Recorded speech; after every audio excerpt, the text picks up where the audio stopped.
Hi, I want to talk to you about plugins, how I choose to use a plugin and how I manage plugins. So I'm just going to show you in the WordPress dashboard today.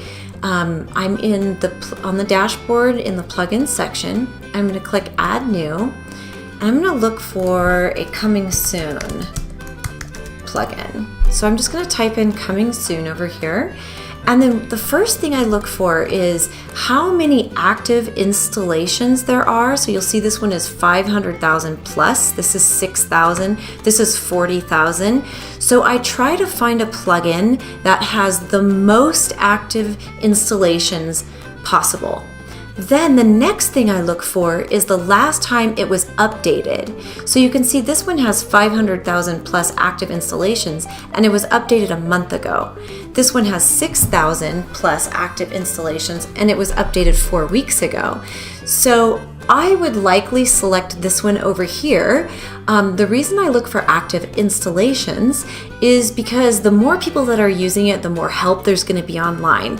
If you Google how to use this plugin or tips and tricks for this plugin, you're going to get information. Also, if you look on YouTube, likely there's somebody who's created some sort of tutorial that will help you.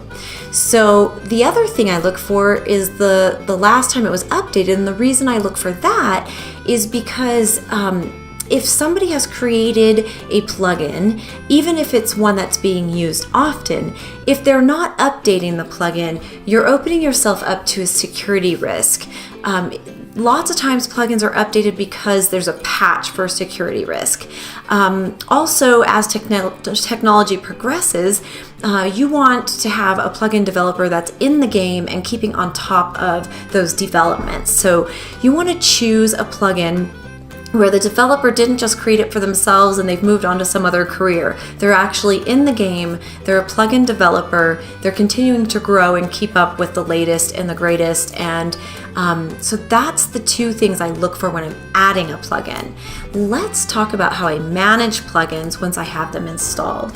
So you can go into your installed plugins over here on the left-hand side under plugins, and you can see I have a few plugins here and some need updated.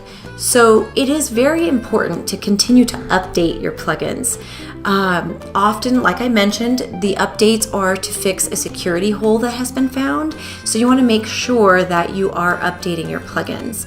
Always back up your site before you update anything, just in case there's any issue. You can go back to where you were when you started. So I'm going to just click these plugins that need activated, select all of the ones that need activated, and then in the bulk action I'm going to say update and click apply. Not activated, updated, excuse me. I'm going to let it update. And then let's talk about what I have in here. So when I installed this theme, I used this widget importer and exporter. I no longer need that. So I'm going to deactivate that. Same with the WordPress importer, I'm going to deactivate that. The rest of these I am actively using, so I'm going to leave them. But these that I have deactivated, I'm going to actually delete completely. Now, it's always better to get rid of a plugin you're not using and add it back later if you need it again than to let it sit there and grow old and take up space. Too many plugins will slow your site down. Plugins will begin to conflict with each other. So get rid of the ones you're using. Plugins are amazing. They can extend the functionality of your WordPress website in amazing ways, but don't misuse them. Don't add too many and don't allow them to grow old, and you'll be good to go.